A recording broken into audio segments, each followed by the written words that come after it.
Hello YouTube, this is the Bucket coming at you today with my Sig Sauer P6. This is my West German cop gun and is my second video in my series of pistols about West German police guns. In 1972, there was the Olympic massacre, which caused for the West German police trial to be put out in earnest, which called for a compact-style pistol that had an 8-round detachable box magazine that shot 9mm and was quick to put into action. This was the gun that was put out by Sig Sauer and would ultimately be adopted as the P6. I do want to give a shout out to Steve Ferrari and his article in 2017. I got a lot of great information on this particular pistol from him. These guns weighed in at 26.1 ounces. They had a 7.1 inch in length, 5.2 inches in height, a 1.3 inches in the width, a barrel length of 3.9 inches, and this is an aluminum frame with a steel stamp slide with a hammer forged barrel and a hammer forged insert into the slide. This has a tilting Browning design barrel that actually the lug is in the this block that is into the slide cutout or the ejection port. It has a full-length slide rails, which adds for accuracy.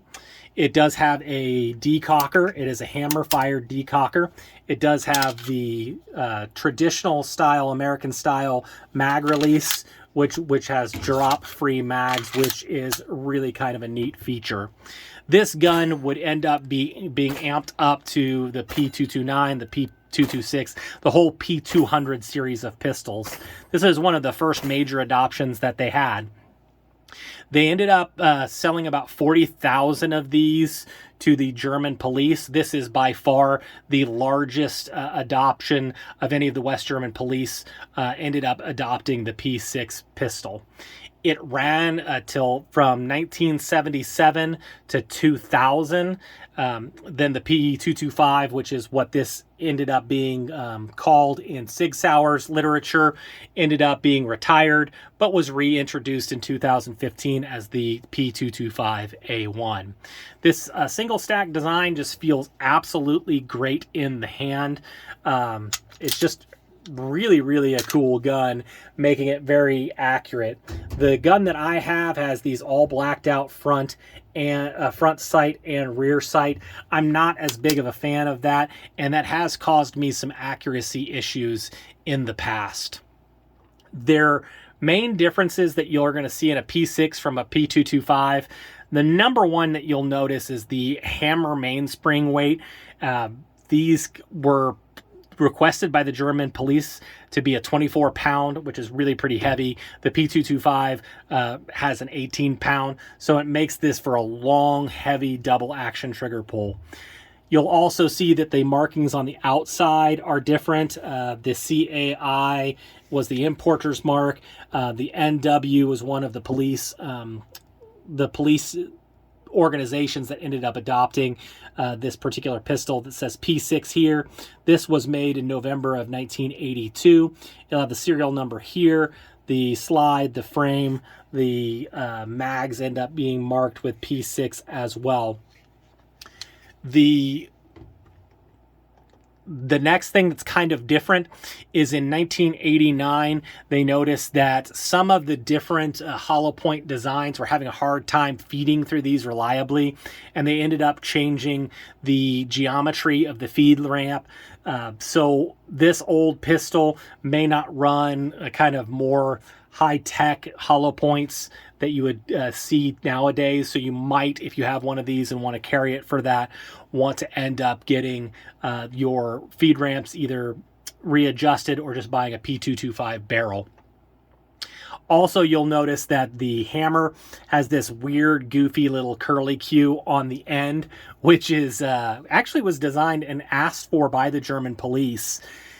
They were finding when they were training people with these that people were dropping these guns a lot, and they found that because this has a straight firing pin that if you drop this, the hammer would engage in that and you would break your firing pins. This will actually bend in, which lets the armorers know that the gun's been dropped, but also will snap and keep the gun safe for a little bit longer. So that's one of the things that they added. One of the pros is the stamped metal design of this gun, which cut the cost, which ended up getting them a lot of these adopted. The tried and true design, you know, they still make the 200 series pistols to this day, and this is one of the guns that really helped them, you know, get that completely just right. Again, the American style mag release I really like.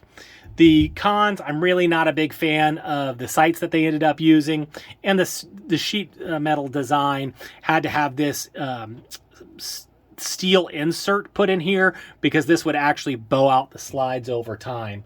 What Sig Sauer ended up figuring out that while the stamped sheet metal design with the insert in it worked for them and helped them cut down costs, they ended up finding out that milling a solid steel slide was better long term, and that's what they've been doing ever since. So these guns were an awesome deal when, you know, a 200 series pistol was costing $800 new.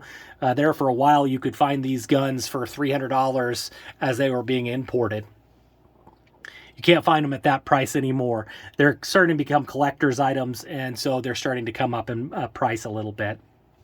These are not the original grips. They came with a black plastic, you know, plain grip. These are Marshall grips that were actually made in Hungary.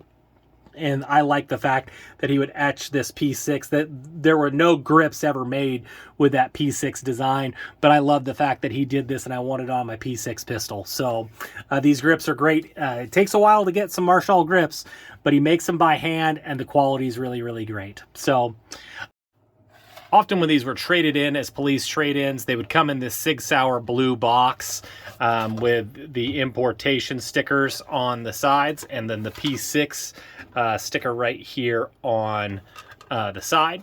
They would just be a kind of a simple blue plastic box that the gun would fit in, just like so. Mine's not going to fit in there because I have, but well, maybe it will. It would fit like this, and you would often get 2 magazines with it. Mine also, they would come with these black plastic grips, which are not quite as neat as my Marshall grips. I hope that you guys have really enjoyed this video. If you looked up right about here in the videos, if my the P5 video has already dropped, the P7, if it hasn't dropped yet, it will shortly, as well as the range review. So go ahead and hit that like button. The notification bell will help you see when my videos are coming out. And as always, you stay classy, YouTube. I learned a lesson. Never half-ass 2 things. Whole-ass 1 thing.